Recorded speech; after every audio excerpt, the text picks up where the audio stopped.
Bienvenue sur le podcast à écriture. Je suis Isa, coach de vie littéraire, autrice et podcasteur. Vous pouvez me retrouver sur Insta ou prendre rendez-vous sur aécriture.fr pour accomplir enfin vos ambitions d'écrivain.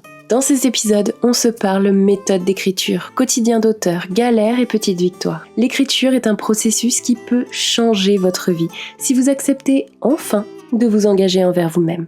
Alors, si comme moi, vous êtes passionné d'écriture et de narration, installez-vous bien confortablement, armez-vous d'une bonne boisson réconfortante et on est parti.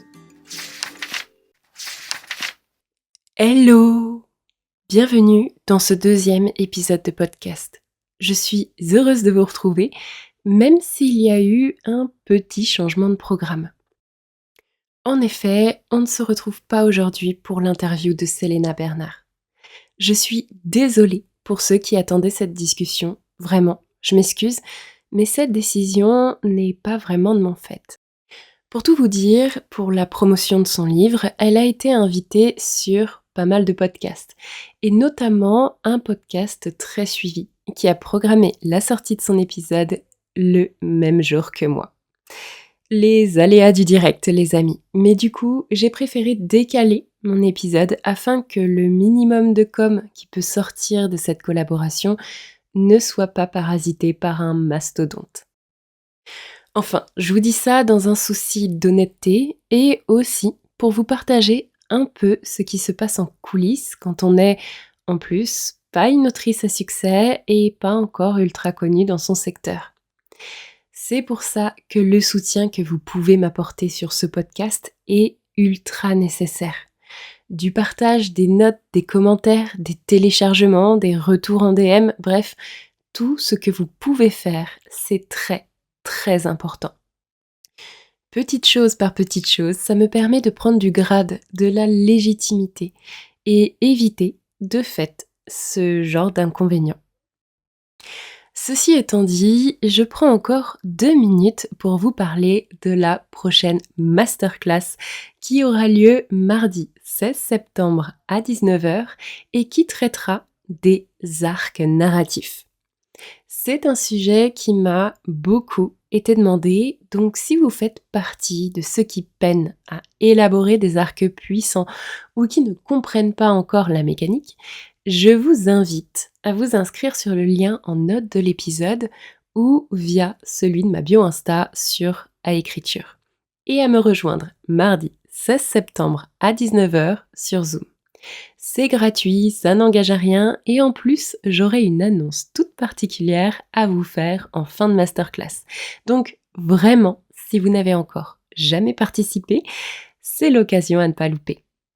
Bon, cette introduction dure depuis déjà un petit moment, donc il va falloir y aller quand même. De quoi on se parle aujourd'hui ? Eh bien, je me suis dit qu'il y avait un sujet hyper intéressant à traiter. Trouver sa méthode d'écriture.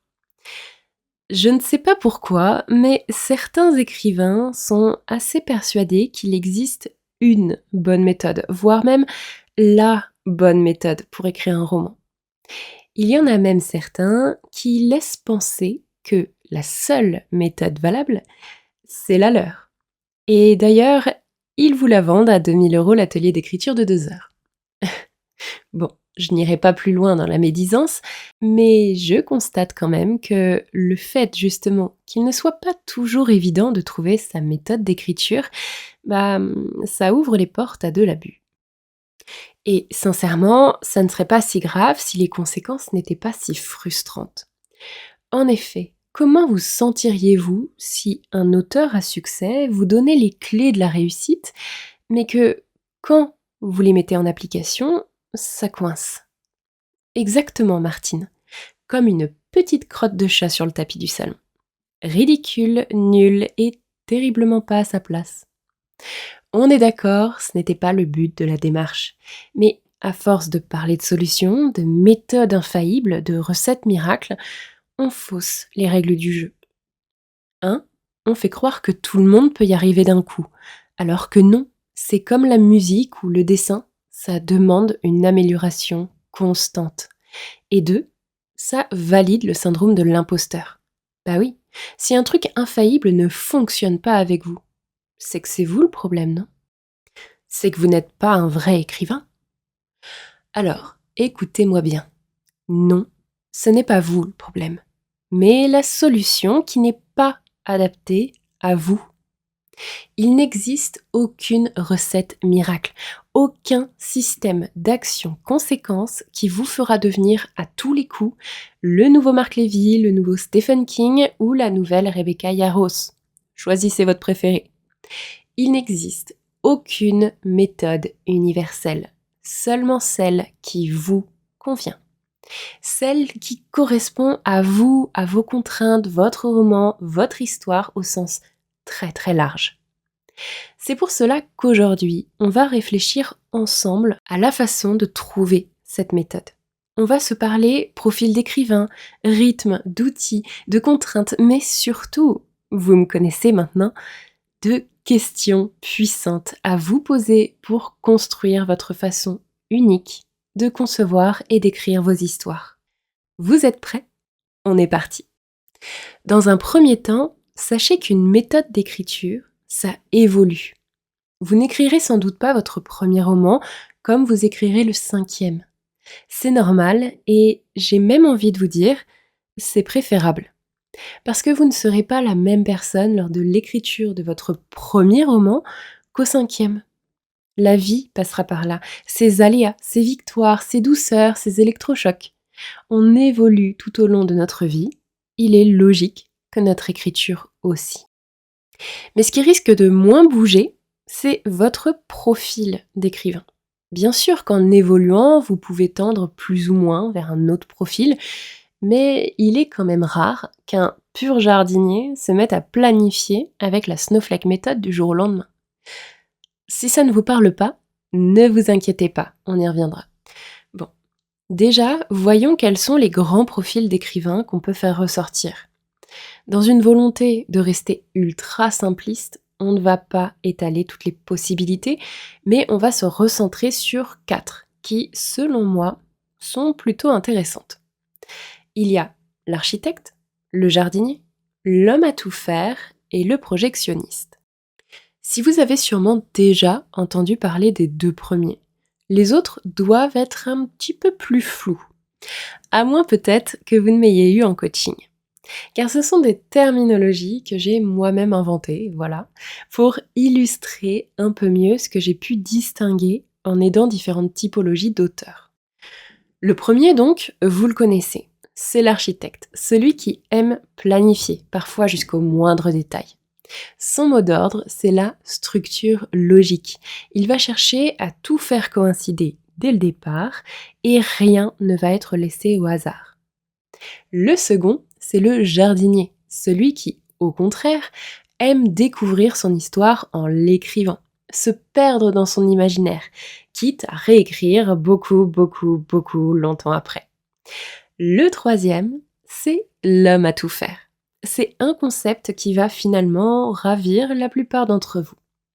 C'est celui qui fait un peu d'architecture et un peu de jardinage. Il sait où il va sans s'enfermer et il est prêt à changer ses plans si l'histoire ou les personnages le demandent. C'est une manière de voir l'écriture plutôt équilibrée, mais la question est surtout où s'arrête-t-on? Jusqu'où planifie-t-on? Jusqu'où peut-on se laisser surprendre par l'histoire? Et c'est cette ambivalence qui rend ce positionnement inconfortable pour nombre d'entre vous. Car la situation de l'homme à tout faire demande d'avoir des outils prêts à être dégainés à chaque nœud narratif ou fuite de l'inspiration. Ça demande de bien se connaître et de beaucoup tester avant d'arriver à un truc concluant. Enfin, le quatrième profil, c'est un que j'aime beaucoup.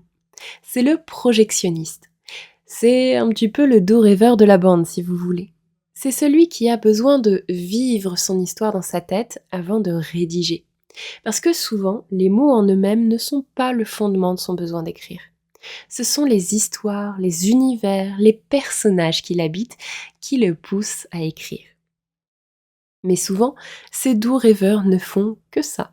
Ils rêvent d'avoir écrit leur roman et laissent la procrastination prendre le pas. Parce que passer de la projection à la rédaction demande un sacré effort.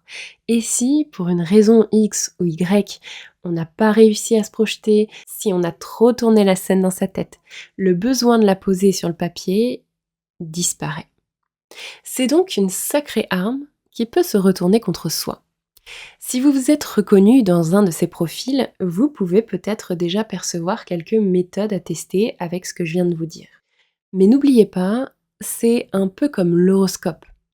On a un signe et un ascendant.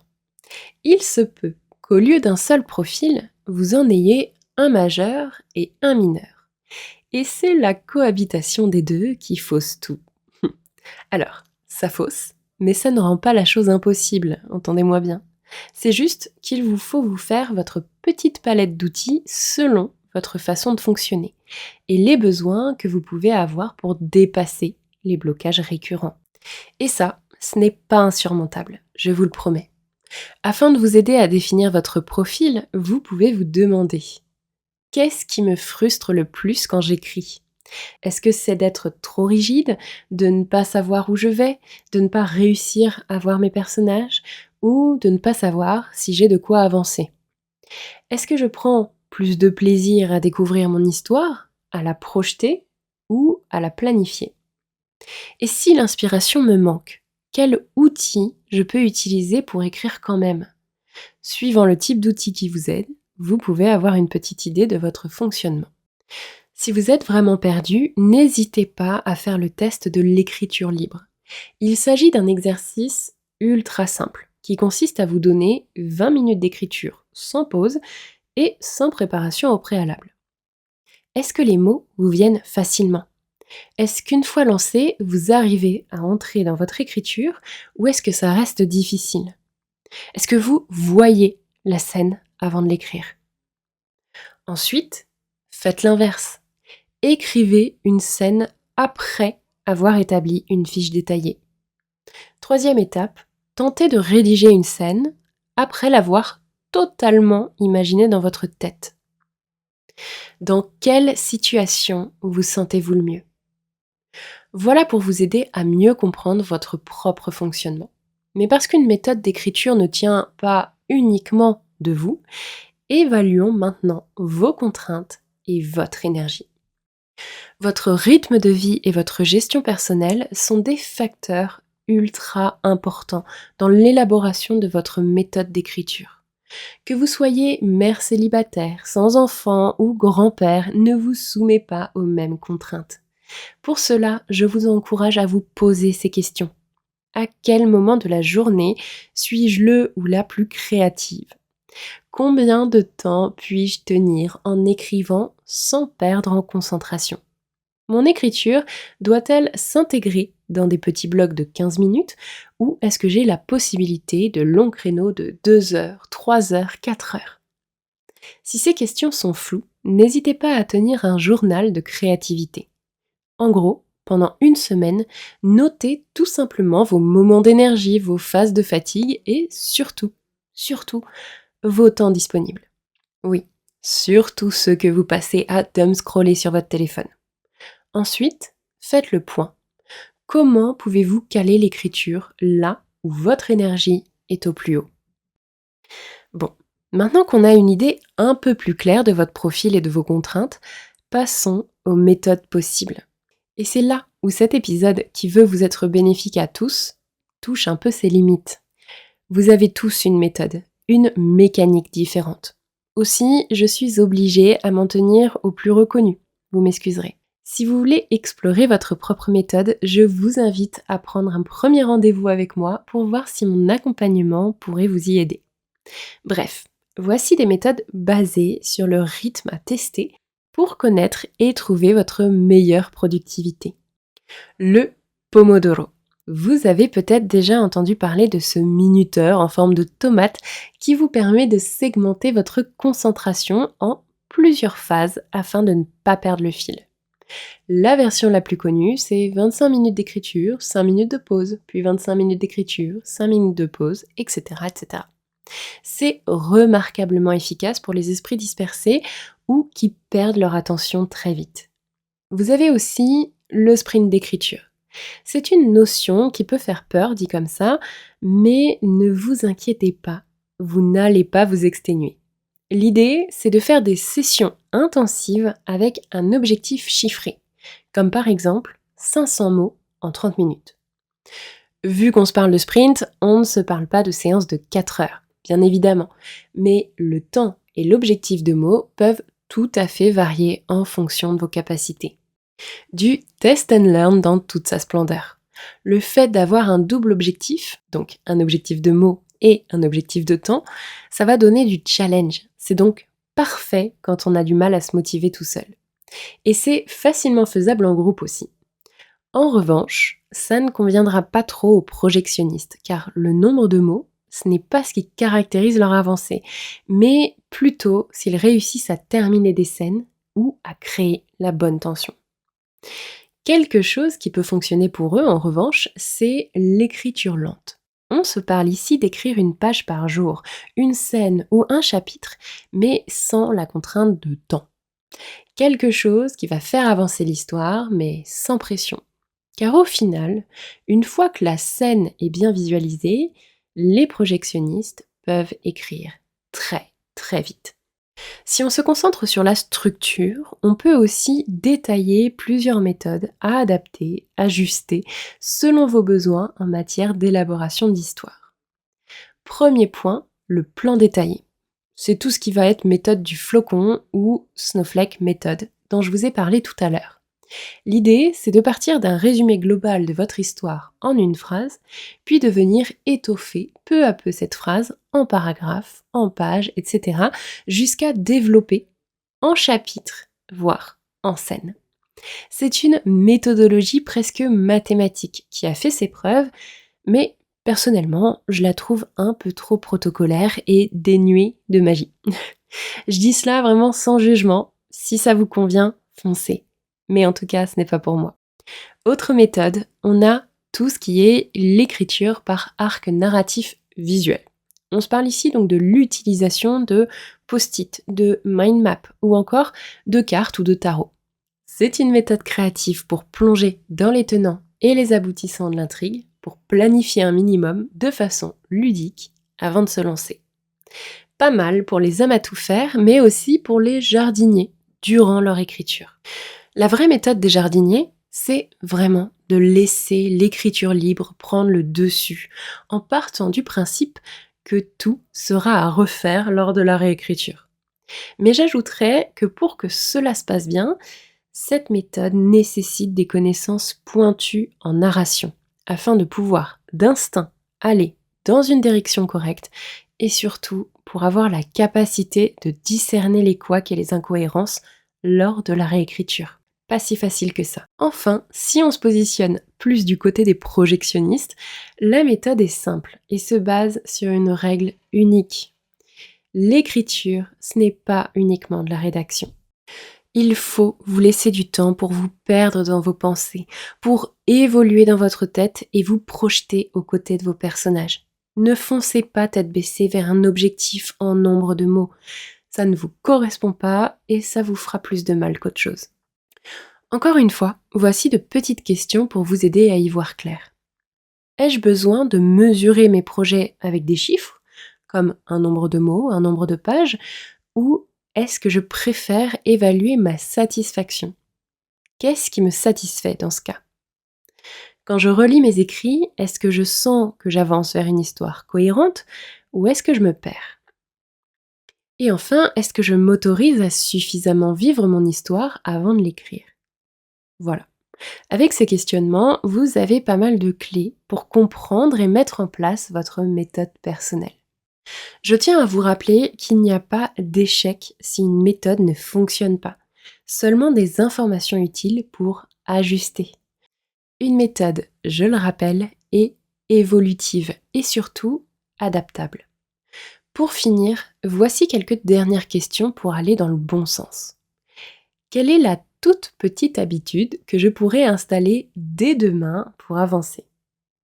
Comment puis-je rendre mes séances d'écriture agréables et pas seulement productives? Si je devais expliquer ma méthode d'écriture à un autre auteur, qu'est-ce que je dirais? Vraiment, s'il y a un truc qu'il ne faut surtout pas oublier lors de l'écriture de votre roman, c'est le kiff. Vous devez prendre plaisir, même quand c'est dur, même quand vous n'avez pas envie de le faire. Ça doit être plaisant, bénéfique, rétributeur. Parce que si les séances désagréables s'enchaînent, une chose est sûre, vous n'atteindrez jamais la fin. Voilà, je m'arrête là en espérant que cet épisode vous aura apporté quelque chose et surtout qu'il aura réussi à détourner votre attention de ce contretemps.